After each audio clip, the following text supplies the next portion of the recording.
Et je commencerai par le texte que vous connaissez, bien célèbre, de la lettre de Gargantua à Pantagruel, ou plutôt du discours, pas de la lettre de Gargantua à Pantagruel, pardon, de la présentation de l'éducation de Gargantua sous les nouveaux précepteurs, et notamment, évidemment, à leur tête Ponocrates.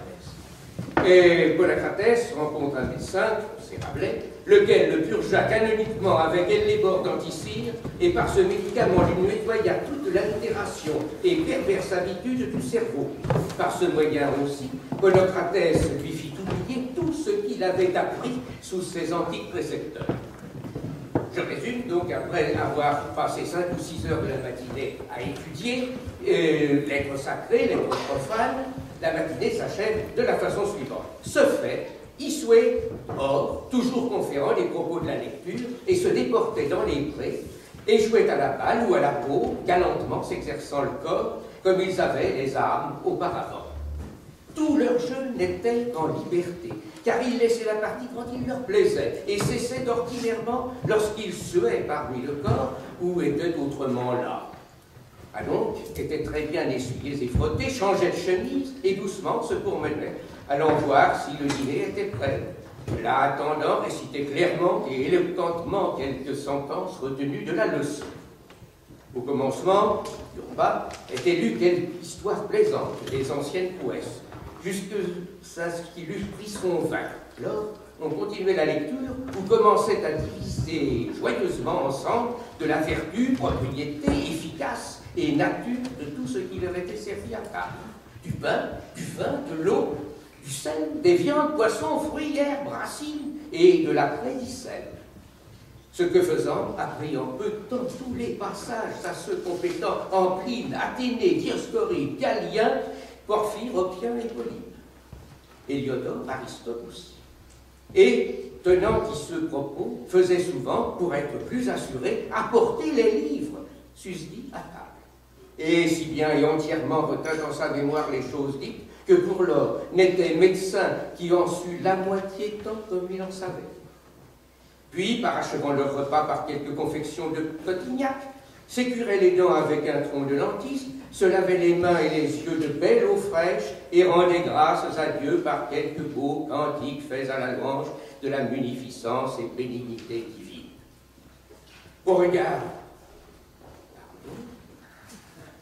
ce fait, on apportait des cartes, non pour jouer, mais pour y apprendre 1000 petites gentillesses et inventions nouvelles, lesquelles tout tissaient d'arithmétique.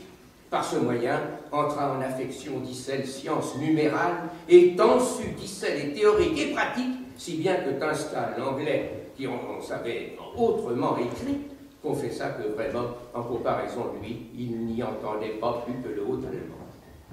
Le début de l'après-midi est de nouveau consacré à l'étude des disciplines du quadrivium, l'arithmétique, la géométrie, l'astronomie et la musique, et puis on revient aux exercices du corps.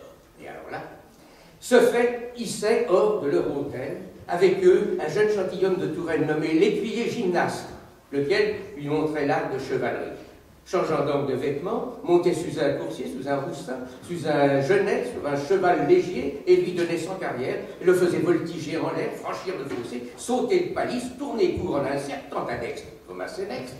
La rompait non point la lance, car c'est le grand rêverie du monde de dire « j'ai rompu 10 lances en tournoi ou en bataille, un charpentier en ferait autant ». Mais, louable gloire, est d'une lance avoir rompu 10 de ses ennemis.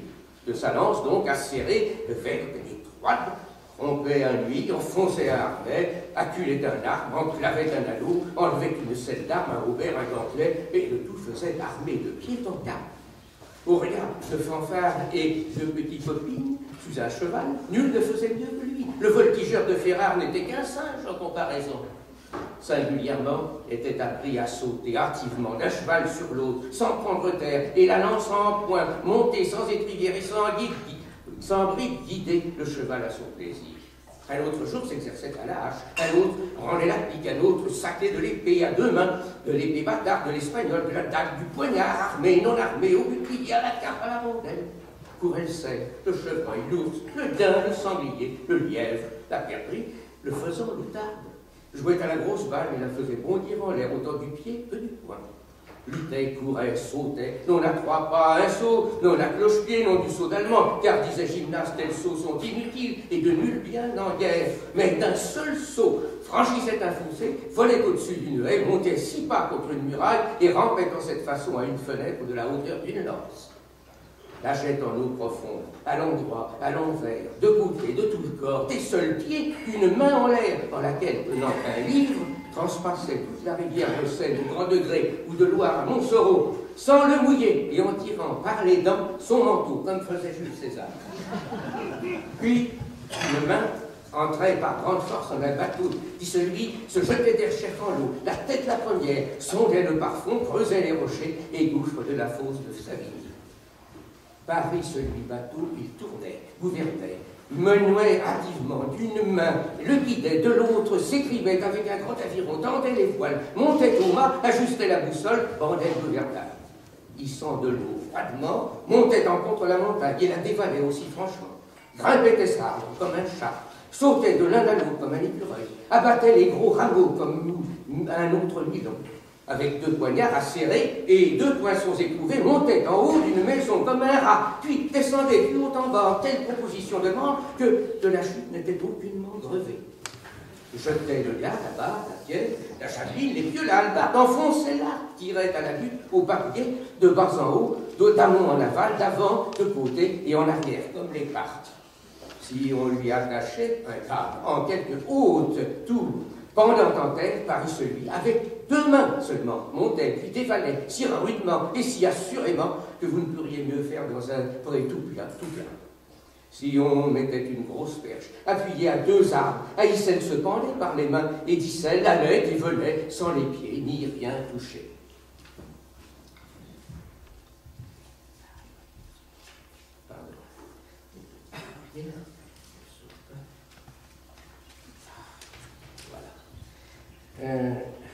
Puis, et pour s'exercer le thorax, le thorax et le poumon, criait comme tous les diables. Je l'oublie, une fois appelant Eudémon depuis la porte de Besse, à l'orient de Chinon, jusque à la fontaine de Narcet, esterroir de Cravant, et une autre fois appelant Épistémon de la porte Saint-Victor, jusque à Montmartre. Stentor n'eut honte que voir tel à la bataille de Troie.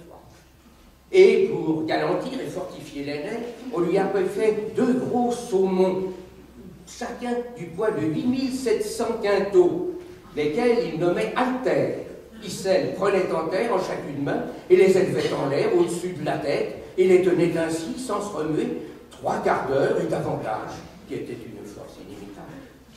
Le temps ainsi employé, lui frotté, nettoyé, rafraîchi d'habillement, tout doucement s'en retournait, passant par quelques prés ou autres lieux herbus, visitait les arbres, les plantes, les conférant de nouveau avec les livres des anciens. Et on emportait leurs pleines mains au logis, desquels avait la charge un jeune page nommé Rhizotome, ensemble des marochons, des pioches, serfouettes, bêches, tranches et autres instruments requis à bien herboriser. Eux arrivaient au logis, cependant qu'on apprêtait le souper, répétaient quelques passages de ce qui avait été lu et s'asseyaient à table. Notez ici que son dîner était bien sobre et frugal, car tant seulement mangeait pour réfréner les abois de l'estomac. Mais le souper était copieux et large, car tant en prenait que lui était de besoin à soi à entretenir et nourrir. Ce qui est la vraie liette prescrite par l'art de bonne et sûre médecine, quoiqu'un tas de badauds médecins conseille le contraire. Durant ce repas était continuée la leçon du dîner, tant que bon semblait, le reste était consommé en bons propos, tous lettrés et utiles. En pleine nuit, d'avant que soit retirés, allaient au lieu de leur logis le plus découvert, voir la face du ciel, et là, noter les comètes si aucune y était, les figures, situations, aspects, oppositions et conjonctions des astres.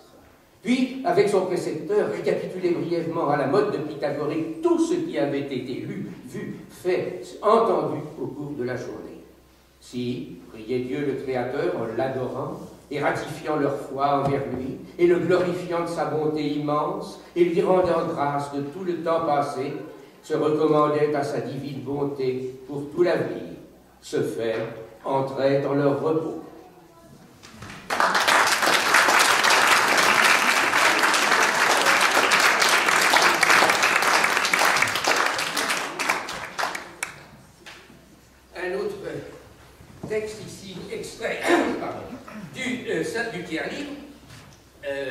vous vous souvenez, chapitre 3e, Pantagruel ayant fait reproche à Panurge de ses dettes inextinguibles, que d'ailleurs Panurge revendique comme tel, hein, je les rembourserai au canon grec, celui-ci se lance dans un éloge des dettes entendues comme une métaphore de tous les rapports qu'entretiennent aussi bien les composantes du macrocosme que celles du microcosme, c'est-à-dire le microcosme. Le principe de cet éloge, reposant sur le postulat suivant énoncé par Panurge, devez toujours à quelqu'un, Paris celui sera continuellement Dieu prier, vous donner bonne, longue et heureuse vie, craignant sa dette perdre, toujours bien de vous dira en toute compagnie, toujours nouveau créditeur vous acquérera. Et Panurge d'extrapoler. Bien pire, Saint-Babolin, le bon saint, en cas que de toute ma vie je n'ai estimé d'être comme être une connexion et colligence des cieux et de la terre, un entretènement unique de l'humain lignage, je dis, sans lequel bientôt tous humains périraient. Les dettes, je l'ai dit, être par aventure cette grande âme de l'univers. Un monde sans dette, là, entre les astres, ne sera pour régulier quiconque. Tous seront en désarroi. Jupiter, ne s'estimant débiteur à Saturne, le dépossédera de sa sphère. Mercure ne voudra soit asservir et saute. Vénus ne sera vénérée, car elle n'aura rien prêté. La lune restera sanglante et ténébreuse. À quel propos lui départirait le soleil sa lumière? Il n'y était en rien tenu. Entre les humains, l'un ne sauvera l'autre. Il aura beau crier à l'aide, au feu, à l'eau, au meurtre, personne n'ira à son secours. Pourquoi? Il n'avait rien prêté, on ne lui devait rien. Et le chapitre s'achève sur le même constat de faillite quand il s'agit du microcosme, c'est-à-dire de l'homme, du fonctionnement de son corps. Et si au patron et modèle de ce fâcheux et chagrin monde ne prétend rien, vous vous figurez l'autre petit monde qui est l'homme, vous y trouverez un terrible tintamarre. La terre ne voudra prêter la vue de ses yeux pour guider les pieds et les mains. Les pieds ne daigneront la porter, les mains cesseront de travailler pour elle, le cœur se fâchera de tant se mouvoir pour les épouses et les membres, et ne leur restera plus. Le poumon ne lui fera près de s'essouffler, le foie ne lui enverra sang pour son entretien, la vessie ne voudra être débitrice aux réunions, l'urine sera supprimée. Le cerveau, considérant ce train dénaturé, se mettra en rêverie, et ne baillera sentiment aux nerfs, ni mouvement aux muscles. Somme. En ce monde dérayé, ne devant rien, ne prétend rien, n'empruntant rien, vous verrez une conspiration plus pernicieuse que n'a figuré Ésope en son Apollone. Et périra sans doute, non seulement périra, mais périra bientôt, fût-ce Esculape lui-même. Et ira soudain le corps en putréfaction. L'âme tout indignée prendra course à tous les diables après mon argent. Mais quelle harmonie universelle va naître de cette reconnaissance alors par chacun de son état quasi constitutif de débiteur. Et voici au chapitre suivant, le 4e de ce tiers-livre, un panurge lyrique tout emporté par l'optimisme de son imaginaire. Au contraire, représentez-vous un monde autre, dans lequel un chacun prête, un chacun doive, tous soient débiteurs, tous soient prêteurs. Oh, quelle harmonie sera parmi les réguliers mouvements des cieux. Et il m'est avis que je l'entends aussi bien que ne fit Platon. Quelle sympathie entre les éléments. Oh, comment nature s'y délectera en ses œuvres et productions. Cérès chargé de blé, Bacchus de vin, Flora de fleurs, Pomona de fruits, Juno en son air sereine, salut, plaisant. Je me perds dans cette contemplation. Entre les humains, paix, amour, dilection, fidélité, repos, banquet, festin, joie, liesse, or, argent, menu monnaie, chaîne, bague, marchandises, trotteront de main en main. Nul procès, nulle guerre, nul débat, nul n'y sera usurier, nul léchard, nul chichard, nul refusant. Vrai Dieu ne sera las d'or, le règne de Saturne, l'idée des régions olympiques est ce qu'elles toutes autres vertus cessent. Charité seule règne, régente, domine, triomphe. Tous seront bons, tous seront beaux, tous seront justes.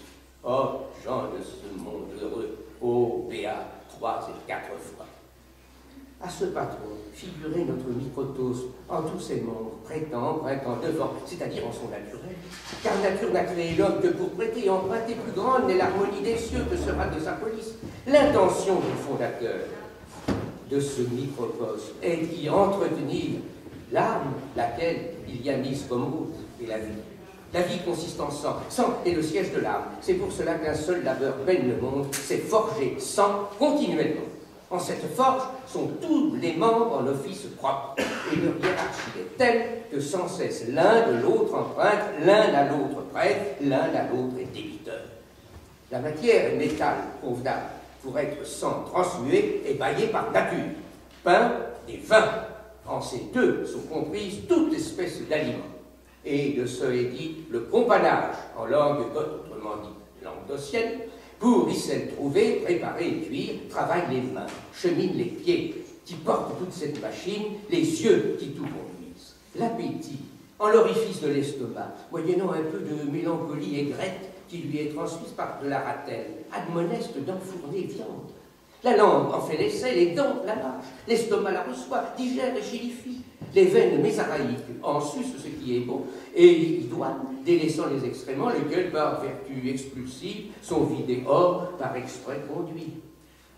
Puis la porte au foie, il la transmue leur chef et en fait sang.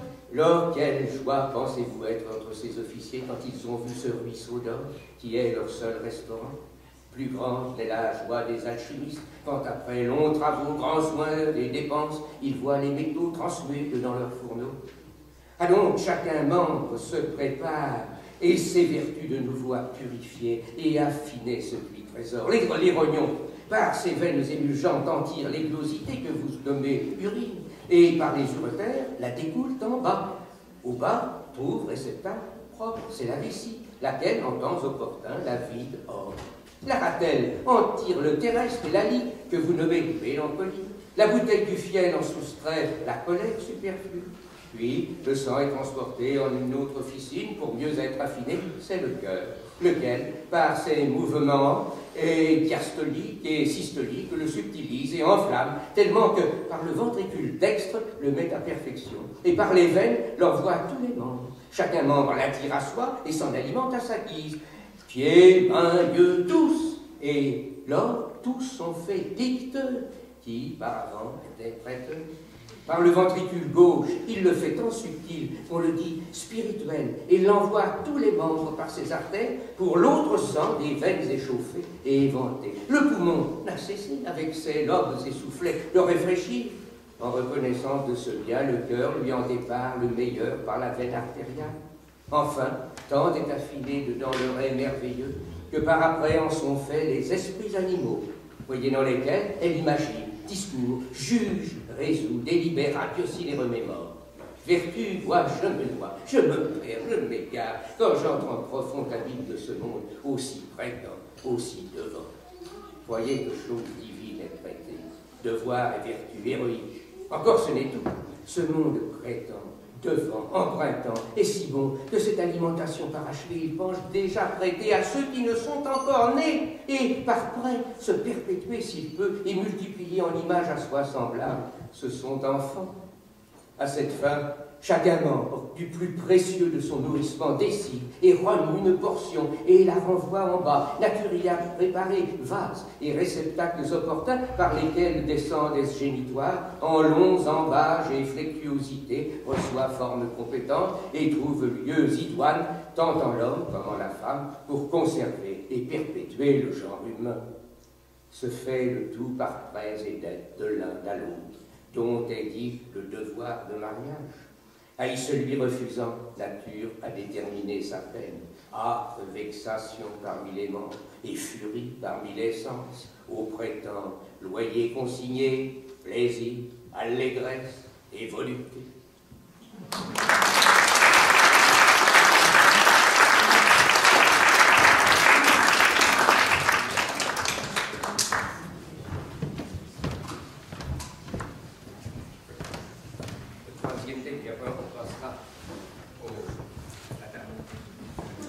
Comment Panurge raconte la manière qu'il échappa de la main des Clunies. Chapitre 13 du Pantagruel.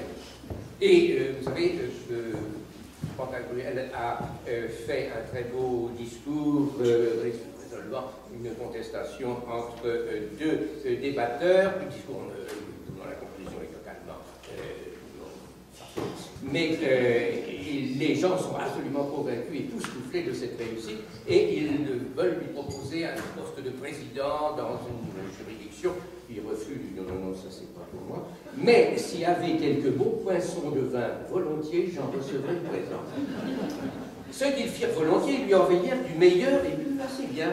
Mais le pauvre Panurge en but vaillamment car il était exime, autant dire desséché comme un hareng sauret. Aussi allait-il du pied comme un chamel.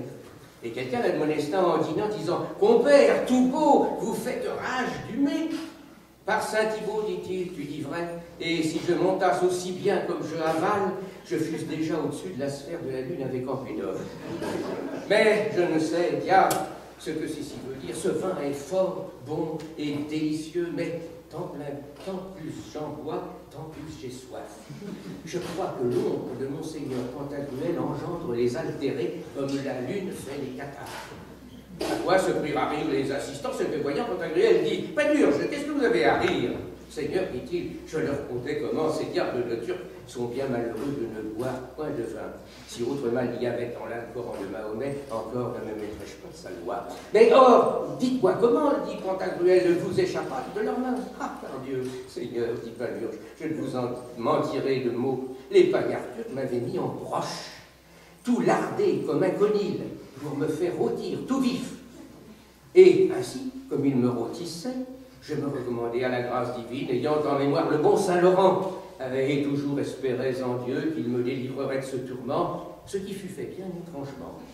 Car ainsi que je me recommandais de bon cœur à Dieu, criant « Seigneur Dieu, aide-moi, Seigneur Dieu, sauve-moi, Seigneur Dieu, ôte-moi de ce tourment auquel ces traîtres chiens me détiennent pour la maintenance de ta loi. » Le rôtisseur s'endormit par le vouloir divin, ou bien par quelque bon mercure qui endormit hautement Argus autantieux. Or, quand je vis qu'il ne me tournait plus en rôtissant, je le regarde, et vois qu'il s'endort. Alors, ainsi, je prends avec les dents un tison, par le bout il n'était point brûlé, et vous le jette au giron de mon rôtisseur, et un autre, je jette le mieux que je pus sous un lit de camp qui était auprès de la cheminée où il avait force paille. Incontinent, le feu se fruit à la paille, et de la paille au lit, et du lit au solide, qui était embrunché de sapin fait à cul de lampe. Mais le bon fut que le feu que j'avais jeté au giron de mon paillard rôtisseur lui brûla tout le pénil et se prenait au bouillon, sinon qu'il n'était point tant punet qu'il ne le sentit plus tôt que le jour. Et étourdi comme un bouc, se levant, cria à la fenêtre, tant il put, d'Albarotte, qui vaut autant comme dire au feu, et vint droit à moi pour me jeter du tout au feu, et déjà avait coupé les cordes dont il m'avait lié les mains, et il coupait les liens des pieds. Mais le maître de la maison, oyant le cri du feu, et en sentant déjà la fumée de la rue, où il se promenait avec quelques autres pachas et musafis, courut tant qu'il put y donner secours pour emporter ses bagues. Et, de pleine arrivée, il tire la broche où j'étais embroché, et tout roi de l'euro brûla par faute de gouvernement ou autrement, car il lui passa la broche un peu au-dessus du nombril, vers le flanc droit, et lui perça la tierce lobe du foie, et le coup au sang lui pénétra le diaphragme à travers la capsule du cœur, lui sortit la broche par le haut des épaules, entre les spondyles et l'omoplate senestre. Vrai est qu'en tirant la broche de mon corps, je tombais à terre près des landiers et me fis un peu de mal à la chute. Toutefois, pas très grand, et car les lardons me soutinrent le coup. Et puis, voyant mon pacha que le cas était désespéré et que sa maison était brûlée, sans rémission et tout son bien perdu, se donna à tous les diables, appelant Grillbot, Astaroth et Rapalus par 9 fois. Quoi voyant, j'eus peur pour plus de 100 sous, craignant que les diables, venant à cette heure pour emporter ce folle, ne fussent bien gens à m'emporter aussi. Je suis déjà demi-rôti, mais lardons seront cause de mon mal, car ces diables ici sont friands de lardons, comme vous avez l'autorité du philosophe Jamblique et Murmot en l'apologie Te bossutis et contrefactis pro magistros nostros. Mais je fis le signe de la croix, criant Agios, Athanatos, Othéos, et nul ne venait. Ce que connaissant mon vilain pacha se voulait tuer de ma poche et s'en percer le cœur. Et de fait, La vie contre la poitrine, mais elle ne pouvait pas assez haut, car elle n'était pas assez pointue. Et il poussait tant qu'il pouvait, mais il ne profitait de rien. Alors je m'en vais à lui, disant, « Messire Bougrino, tu perds ici ton temps, car tu ne tueras jamais ainsi, mais bien te blesseras de quelques plaies dont tu languiras toute ta vie entre les mains des barbiers. Mais si tu veux, je te tuerai ici, tout franc, en sorte que tu n'en sentiras rien, crois-moi, car j'en ai tué bien d'autres qui s'en sont bien trouvés. Oh, mon ami, dit-il, je t'en prie, et ce faisant, je te donne ma bougette. Tiens, la voilà, il y a 600 séraphes dedans et quelques diamants et rubis en perfection. Et où sont-ils, dit Épistémon, Pape Saint-Jean? Et dit Pagnol, ils sont bien loin, s'ils vont toujours. Mais où sont les neiges d'antan? Achève, dit Pantagruel, je te prie que nous sachions comment tu accouteras ton pacha. Foi d'homme, de bien, dit Panurge, je n'en m'en mot, je le bande d'une méchante braie que je trouve à demi brûlée, et vous le lis rustement, pieds et mains de mes corps, si bien qu'il n'eût su rejamer. Puis lui passe ma broche à travers la gargamelle, et aussi le bandit, accrochant la broche à deux grands crampons qui soutenaient des hallebardes. Et vous attisez un beau feu au-dessous, et vous flambez mon milord comme on fait des avanceries à la cheminée. Puis, prenant sa bouchette et un petit javelot qui était sur les crampons, m'enfuit au beau galop. Et Dieu sait comme je sentais mon épaule de mouton. Quand je fus descendu en la rue, je trouvais tout le monde qui était accouru au feu, à force d'eau pour l'éteindre. Et me voyant ainsi admirautis, eurent pitié de moi naturellement, et me jetèrent toute leur eau sur moi, et me rafraîchirent joyeusement, ce que nous fit grand bien, puis me donnèrent quelque peu à repaître, mais je ne mangeais guère, car ils ne me baignaient peu d'eau à boire à leur mode. Et autres mal ne me firent, sinon un vilain petit turc reçu par devant, qui furtivement me croquait mes lardons. Et je suis baillé si vertement de Renaud sur les lois, à tout mon javelot, qu'il n'y retourna pas deux fois. Et une jeune tudesque, qui m'avait apporté un pot de mirobolant en mix confit à leur main, regardait mon pauvre air émoucheté et comment il s'était retiré au feu, car il ne m'allait plus que jusqu'au genou. Mais notez que ces cuirotissements me guérit entièrement d'une sciatique à laquelle j'étais sujet depuis plus de 7 ans, du côté auquel mon rôtisseur s'endormant me laissa brûler.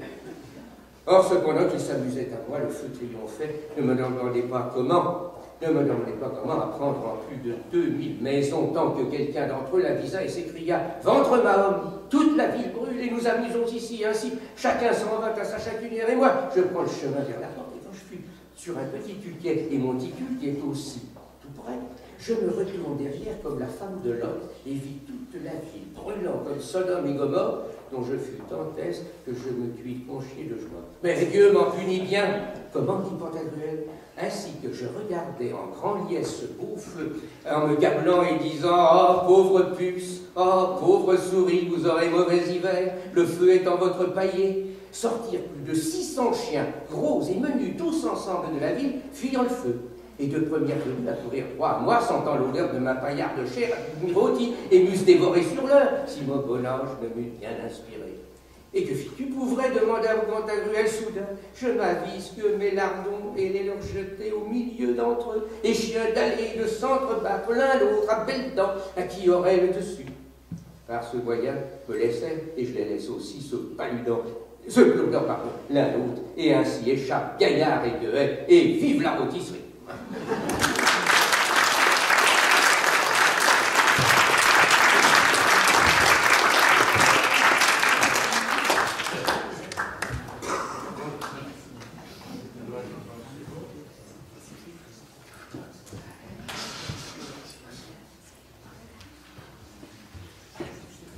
Voilà. Donc nous arrivons au temps des vendanges qui est un peu passé chez nous, mais pour l'histoire qui va suivre. Il faut se resituer. En ces 8 ans qui fut le temps des vendanges, au commencement de l'automne, les bergers étaient à garder les vignes pour empêcher que les étourneaux ne mangeassent les raisins. Auquel temps, les foissiers de l'Ernée passaient le grand carroi menant 10 ou 12 charges de foisse à la ville. Les bergers les retirent courtoisement, le renvoyaient pour leur argent, car notez que ces viandes célestes, manger à déjeuner raisins avec foisse fraîche, mêmement des pinots, des fiers, des muscados, de la bicane et des foirards pour ceux qui sont constipés du ventre, car ils les font aller long comme un bouche, et souvent de fois cuits dans pété, ils se conchient, dont sont nommés les pudeurs de vendange. À leur requête ne furent aucunement inclinés les foissiers, mais que Pizel les outragèrent grandement, les appelant trop liteux, Brechtan, Paysan Roussio, Callier, Chanly, Merlan, Dimsour, Fainéant, Friando, Talvassier, rien de beau rustre, Chalon, Aplopin, Trenguet, Gentil Floquet, Dandin, Landor, Beaujard, Beaubrecheux, Goglu, Claquedent, Boyer, Détron, Berger de merde, et autres telles épithètes diffamatoires, ajoutant que point à eux n'appartenait manger de ces belles foisses, mais qu'ils te devaient contenter de gros pains balais et de tourtes. Auquel outrage, un d'entre eux, nommé Frogier, bien honnête homme de sa personne et notable bachelier, répondit doucement: depuis quand avez-vous pris corne, qu'est en robe devenu? Vous nous en souliez, baillez, maintenant t'y refusez. Ce n'est fait de bons voisins, et ainsi faisons-nous que venez ici acheter notre beau fourment, duquel vous faites vos gâteaux et foisses. Et encore par le marché, nous eussions donné de nos raisins. Mais par la merdée, vous en pourriez repentir. Ah donc, Marquet, grand bâtonnier de la confrérie des Foissiers, répondit: tu es bien accrété ce matin, tu mangeas hier soir trop de mille. Viens ça, je te donnerai de ma foisse. Lors Frogier, en toute simplesse, approcha, pensant que Marquet lui eût dépoché de ses foisses. Puis il lui bailla de son fouet à travers les jambes si rudement que les nœuds y apparaissaient. Puis voulut gagner à la fuite. Mais Frogier s'écria: au meurtre, à la force, tant qu'il put. Ensemble, lui jeta un gros gourdin qu'il portait sous son aisselle et l'atteint par la jointure coronale de la tête sur l'artère cotaphique du côté dextre, en sorte que Marquet tomba de sa jument. Mieux semblait un mort que vif. Cependant, les bergers et bergères, qui, là où prêchaient les noix, accoururent avec leurs grandes boules et tapèrent sur ses foissiers comme sur ses glevelles. Les bouviers, entendant le cri de Frogier, y vinrent aussi avec leurs fronts, les brassiers, et les poursuivirent à grands coups de pierre si menus qu'il semblait que ce fût grêle. Finalement, ils les rattrapèrent et ôtèrent de leur foi 5 ou 6 douzaines. Toutefois, ils les payèrent au prix accoutumé et leur donnèrent un cent de quécasse et 3 pannerets de francs au pied. Les Foissiers aidèrent à monter Marquet, qui était vilainement blessé, et retournèrent à Lernay, sans poursuivre le chemin de Parillet, menaçant fort et ferme ses bouviers, bergers et métayers de Seuilly et de Ciney. Ce fait, et bergers et bergères firent cher lit avec ses foisses et beaux raisins, et se rigolèrent ensemble au son de la belle bousine, se moquant de ces beaux foissiers glorieux qui avaient trouvé malencontre, faute de s'être signé de la bonne main au matin. Et puis, avec beaux raisins chenins, étuvèrent les jambes de Frogier mignonnement, si bien qu'il fut tantôt guéri.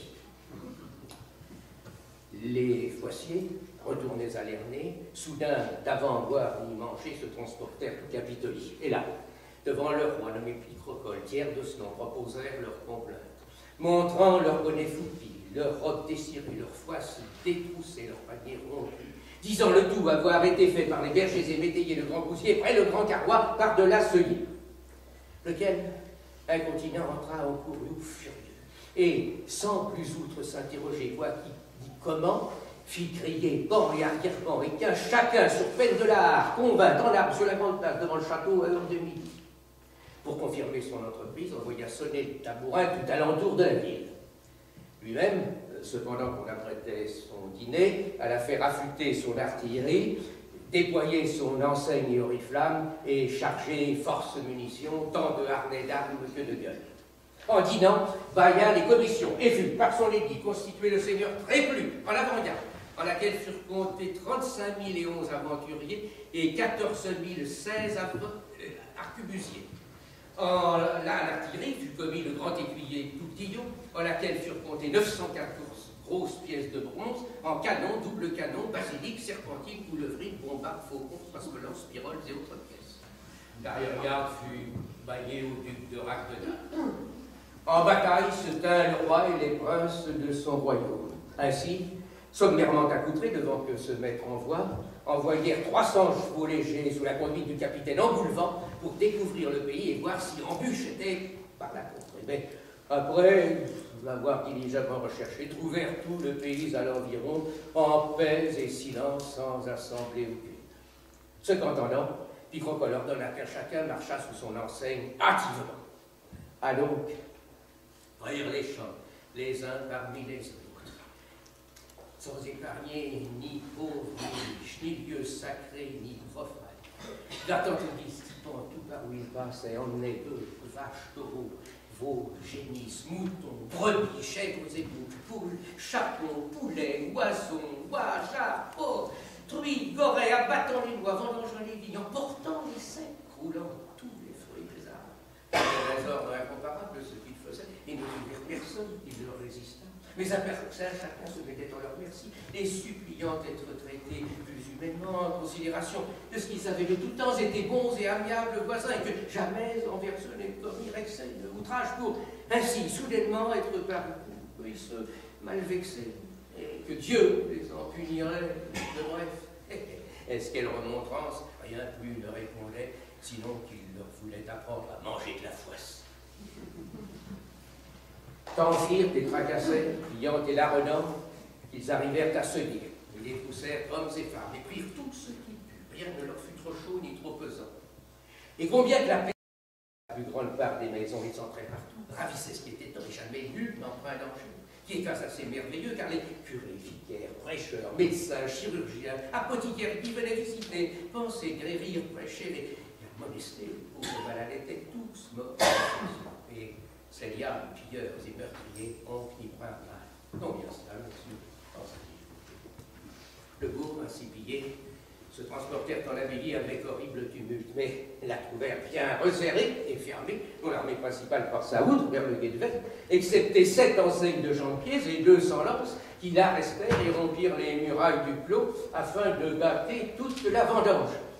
Les pauvres diables de moines ne savaient auquel de leurs seins se vouer. À toutes aventures firent sonner ad capitulum capitulantes, et là fut décrété qu'on ferait une belle procession renforcée de beaux préchants et litanies contra ostium insilias et pour répondre au pace. Pour lors était en l'abbaye un moine clostrier nommé frère Jean des Entomeurs, jeune galant, frisqueux et bien attex, hardi, aventureux, délibéré, maître bien fondu de gueule, bien avantagé en nez, pour des pêcheurs d'heures, pour des brigueurs de messe, pour des crotteurs de vigile, pour tout dire sommairement, vrai moine, depuis que le monde moinant, moina de moinerie. Au reste clair jusque ses dents en matière de brévière. Et celui, entendant le bruit que faisaient les ennemis par le clos de leur vigne, retourne au cœur de l'église où étaient les autres moines, lesquels, voyant chanter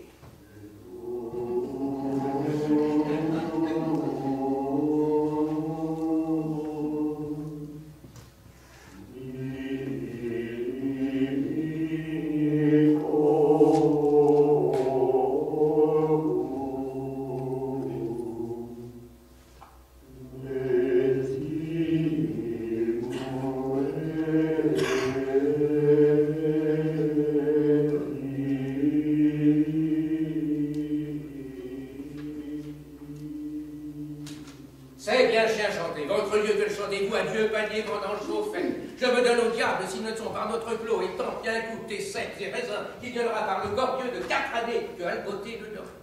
Que boirons-nous cependant, nous autres pauvres diables, Seigneur Dieu, d'amis, poteau. Lors, dit le polygraphe, prieur d'Austral, que fera cet ivrogne ici, qu'on me le mène en prison, troubler ainsi le service divin? Mais dit le moine, le service du vin, faisons tant qu'il ne soit troublé, car vous-même, monsieur le prieur, aimez boire du meilleur. Jamais homme noble n'est le bon vin, c'est un apophthegme monacal. Pourquoi sont nos heures en temps de moisson, des vendanges courtes, en avant et tout hiver longues? Feu de bonne mémoire, frère, Massé Pelos, résénateur, je me donne au diable de notre religion, me dit, il m'en souvient, que la raison était afin qu'en cette saison, nous fassions bien serrer et faire le vin, et qu'en hiver, nous le humions. Écoutez, vous autres messieurs qui aimez le vin, le cordieux, si vous suivez, car il manque Saint-Antoine marde, si ceux tas du Pio qui n'auront secouru la vie. Non, non, les biens de l'Église, saint Thomas l'Anglais, bien pourri se mourir. Si je mourais, ne serais-je saint même? Je n'y mourrai déjà pourtant, car c'est moi qui fais les autres. Se disant, mit bas son grand habit et se saisit du bâton de la croix qui était de cœur de cormier, long comme une lance, rond à plein point, et quelque peu semé de fleurs de lys, toutes presque effacées. Ainsi, sortit en Beausagnon, mit son froc en écharpé, de son bâton de la croix, donna si brusquement sur les ennemis qui, sans ordre ni enseigne, parmi le clos vendangé, car les porte-guidons et porte-enseignes avaient mis leurs enseignes et guidons l'auraient ému. Les pabrineurs avaient défoncé leurs tambourins d'un côté pour les emplir de raisin. Les trompettes étaient chargées de poussines. Il choqua donc si rudement sous eux qu'il les renversait comme porcs, frappant à tort et à travers la vieille escrime. Essaim escarmouillait la cervelle, Essautre rompait bras et jambes, Essautre déboulait les reins, Essautre délochait les spondyles du cou, Essautre avalait le nez, pochait les yeux, fendait les mandibules, enfranchait les dents dans les gueules, découlait les omoplates, façonnait les grecs, découlait les ichis, les pesillait des poussies. Si quelqu'un se voulait cacher entre les seins plus épais, il se lui froissait toute l'arête du dos et les rênes comme un chien. Si quelqu'un, sauvé, se voulait en fuyant, il se lui faisait voler la tête en pièces par la commission lambdoïde. Si quelqu'un cravait comme une arme, pensant y être en sûreté, il se lui de son bâton empalait par le fond. Si quelqu'un de sa vieille connaissance lui disait « Oh, frère Jean, mon ami, frère Jean, je crois, il t'aide, disait-il bien à force, ensemble tu rendras l'âme à tous les gars. » Et soudain, lui donnait Dronos. Et si personne tant fut épris de témérité, qu'il lui voulut résister en face, là montrait-il la force de ses muscles, car il leur transperçait la poitrine par la mégastine et par le cœur. Et Essautre, tenant sur la faute des côtes, leur subvertissait l'estomac et mourait sous les pieds. Essautre, tant fièrement, frappait par le nombril qui leur faisait sortir les tripes. Essautre, parmi les couillons, cassait le boyau cuillé. Voyez que ce fut le plus horrible spectacle qu'on vit. Les uns se vouaient à Saint-Georges, les autres à Sainte-Barbe, les autres à Sainte-Nicolas, les autres à Saint-Suaire, mais de Chambéry, M. Brulard, ça précise bien qu'on en put sauver un seul roi. Les autres à Cadouin, les autres à Saint-Jean-d'Angély, les autres à Saint-Martin-de-Portes, à Saint-Cloud-de-Sinet, à Saint-Même-de-Chinon, à Soilic de Japrezé, et mille autres comptis. Les uns mouraient sans parler, les autres parlaient sans mourir. Les autres mouraient en parlant, les autres parlaient sans parler. Les autres criaient à haute voix, confession, confession, confiteor, miserere in manus. Tant fut grand le cri des navrés que le prieur de l'abbaye, avec tous ses moines, sortirent. Lesquels, quand aperçurent ces pauvres gens ainsi, rués parmi la ville et blessés à mort, en confessèrent quelques-uns. Mais, cependant que les prêtres s'amusaient à confesser, les petits moinetons coururent au lieu où était frère Jean et lui demandèrent en quoi ils voulaient qu'ils lui aidassent. À quoi répondit qu'ils égorgetassent ceux qui étaient morts. Ah non, laissant leur cap plus d'une traîne ou plus près, commencèrent d'égorgeter ceux qui l'avaient déjà meurtri. Savez-vous de quel ferment à beau bouvet, qui sont petits demi-couteaux, dont les petits-enfants de notre pays servent les noix? Puis, à tout son bâton, gagna la brèche qu'avaient fait les ennemis. Aucun des moinetons emportèrent les guidons et enseignes dans leur chambre pour en faire des jarretières. Et quand ceux qui s'étaient confessés voulurent sortir par cette brèche, le moine les assommait de coups, disant « Ceux-ci sont confesses et repentants et ont gagné les pardons. Ils s'en vont en paradis, aussi droit comme une faucille, comme le chemin de fer. » Ainsi, par sa prouesse, furent déconfits tous ceux de l'armée qui étaient entrés dans le clos, jusqu'au nombre de 13 622 sans les femmes et les petits-enfants. Jamais, Ogis ermite, ne se porta si vaillamment qu'à tout son bourdon contre les Sarrasins, desquels est écrit les gestes des 4 fils et comme fit le moine à l'encontre des ennemis avec le bâton de la croix.